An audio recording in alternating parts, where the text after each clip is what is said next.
Story 1. From about age 15 to 17 I had something happening in my house that I still can't fully explain. The center of it all seemed to be mirrors. The mirrors in my house always felt wrong. I don't know how else to describe it. Being around them made me feel like there was this strange energy coming off the glass, like an aura or pressure. If I was alone, I constantly felt watched. Around the same time I started having the same nightmare over and over. In the dream I would be standing in front of a mirror doing something normal. Brushing my hair, washing my face, something like that. Then my reflection would stop copying me. It would move on its own and slowly turn sinister. Right after that my nose would start bleeding. The worst part is I would wake up with a real nosebleed. This started happening nightly. At first I started covering the mirror in my room before bed. That actually seemed to help for a while, but eventually the nightmares came back and got worse. Sleep stopped feeling normal.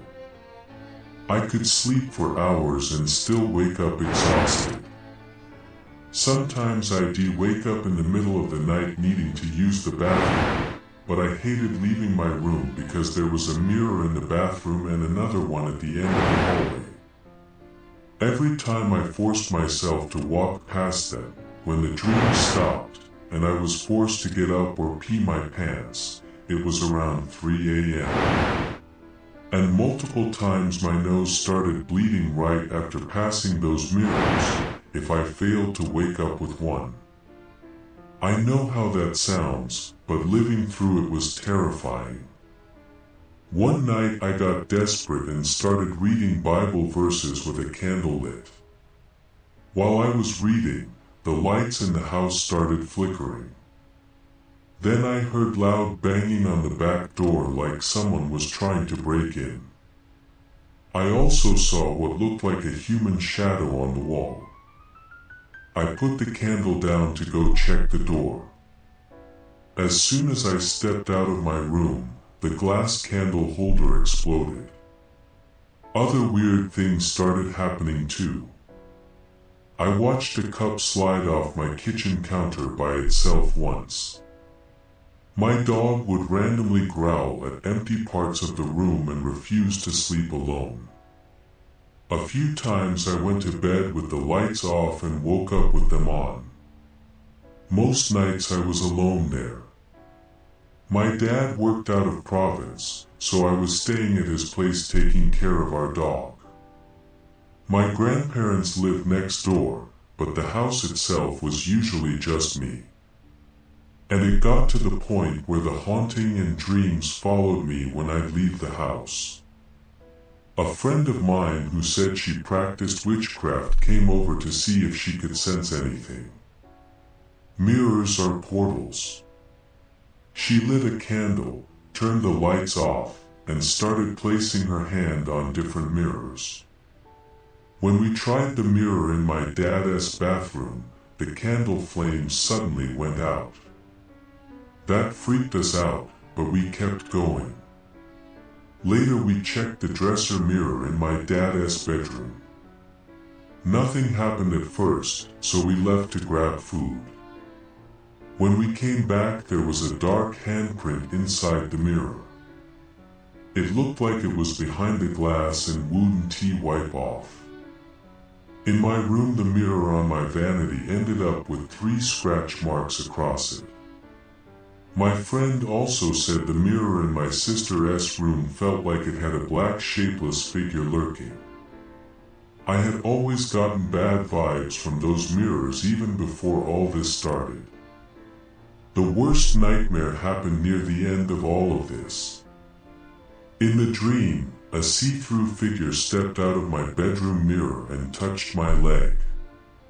It spoke in my own voice and said, "Let me in." I remember being too exhausted to react. I just kept thinking no, no, no. Then it said something that stuck with me. It's okay. I'll take over when you die at 27 anyway. After that, I refused to step foot in the house. Eventually, I told my grandma what was happening. Between prayer and some protection things my friend showed me, everything finally stopped. Nothing like that has happened to me since. Ironically, I'm a huge horror fan now, but movies like Oculus and Mirror still freak me out. The way reflections change when the character isn't looking is almost identical to what my nightmares were like. For a while I genuinely thought I was going insane. Someone later told me it might have been something called a clinger, basically an energy parasite that attaches to people during emotionally difficult times and feeds off negative emotions. My parents had just separated around that time and I was dealing with a lot. Whatever it was, I'm just glad it stopped. Story 2. Another strange thing happened years later, but only once. I had been researching my family history, specifically my great-great-grandmother who had been adopted. We knew little to nothing about her birth family. I was trying to figure out why she was put up for adoption. That night I went to bed early with one of those small electric fountains running, the kind that circulates water for relaxing sounds. I fell asleep feeling slightly uneasy but ignored it. At some point during the night I woke up suddenly and felt like someone was watching me. When I looked toward the corner of my room, there was a man standing there. He was wearing old-fashioned clothes, like a suit and top hat. Water was pouring out of his mouth like he was choking while trying to communicate with me. There was seaweed tangled in it too. His eyes were bloodshot.